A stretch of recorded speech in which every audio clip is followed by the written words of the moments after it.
A Worcester woman who received contaminated blood from the NHS is awaiting the outcome of an inquiry into the scandal later on today. Colette Wintle was one of nearly 5,000 people who was infected when she was given contaminated blood from America in the 1970s and the 1980s at 2 hospitals in England and 1 in Scotland. Lord Penrose's report focuses on patients affected in Scotland, but it's expected to have an impact for those affected across the rest of the UK. Colette is in Edinburgh for the result of Lord Penrose's inquiry, and we can speak to her now. Morning. Good morning, Elliot. Remind us of what happened to you, because I mean, you've contracted diseases as a result of this, haven't you? Yes, I have, and as far back as 1976, at a point when it was very well known in the medical world that blood products imported from pooled plasma in America from the worst possible sources was a high source of infection, particularly the HIV and hepatitis viruses. So what have you actually contracted, Colette?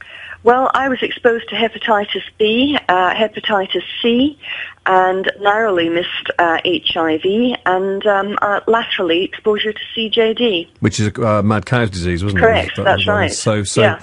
Some pretty horrific stuff. I mean, how important is this result today and the inquiry?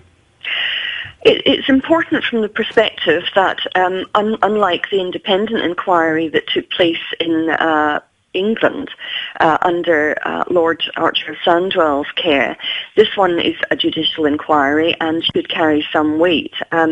However, having said that, whatever Lord Penrose's conclusions are, and I hope that he takes stronger measures in his final concluding statement than Peter Archer was able to do.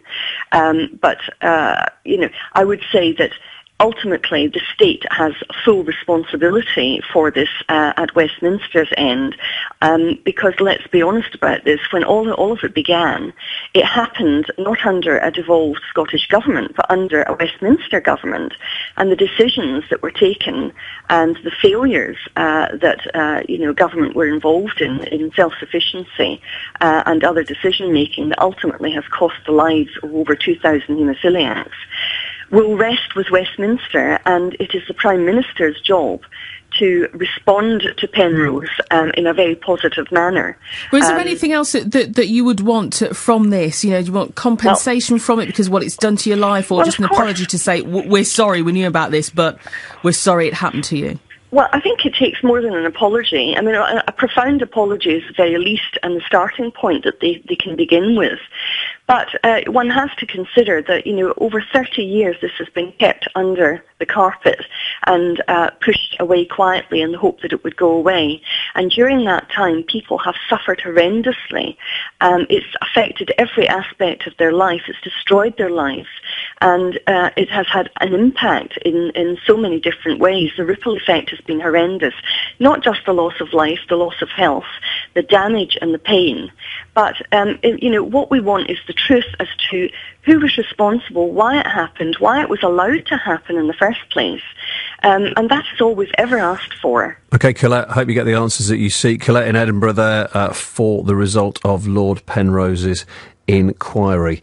And again, we'll keep you across that story. That's Colette Wintle attending the result of Lord Penrose's inquiry later on today.